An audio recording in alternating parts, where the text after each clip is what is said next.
Pep Guardiola: futbolchilaring sendan yuz o'girishdi. Kiyinish xonasida seni yig'latishdi va maydonda senga kerakli javobni bera olishmadi. Bu mish-mish emas, bularning barchasi kameralarga muhrlangan. Sen Hollanddan to'p uchun kurashishni iltimos qilarding, xuddi ko'nglingni qoldirgan farzanding bilan gaplashayotgandek. Walker esa taktik bahs paytida seni ko'z yoshlarga to'ldirdi, chunki u o'zini ko'ksida olib yurgan klub gerbidan ham kattaroq figura deb hisoblayotgan edi. Eng achinarlisi, bularning barchasi sening shaxsiy hayoting va tashqarida parchalanib borayotgan paytda sodir bo'ldi. Sen Turinda futbolchilar bilan ayrilishing haqida gapirding. Juventusga yutqazganingdan keyin erkak kishi ochishi mumkin bo'lgan eng shaxsiy dardlaringni ularga ochding. Ulardan ishtiyoq so'rading. Holbuki o'zingda so'rashga boshqa hech narsa qolmagandi. Ularga ertalab soat 8 da mashg'ulotga kelishingni, oilang uzoqda ekanini va xotining bilan ajrashish jarayonini yolg'iz boshdan kechirayotganligingni aytding. O'zingni juda charchagan his qilarding. Ammo ular senga javoban maydonda shunday o'yin ko'rsatishdiki, bu jamoa uchun uyat bo'ldi. Futbolchilar murabbiyga qarshi ataylab o'ynaganini har doim inkor qilishardi. Har doim. Ammo ba'zi kiyinish xonalaridan bayonotlar kerak emas. Shunchaki kameralar kifoya. Bu safar esa hammasini yozib oladigan kamera bor edi.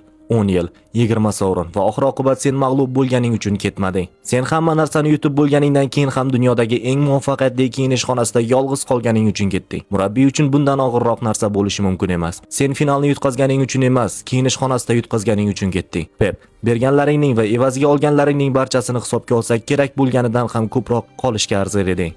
Chunki biz aniq biladigan bitta narsa bor. Sen ketding, ammo kiyinish xonasi hamon o'z hissiyotlarini topa olmadi.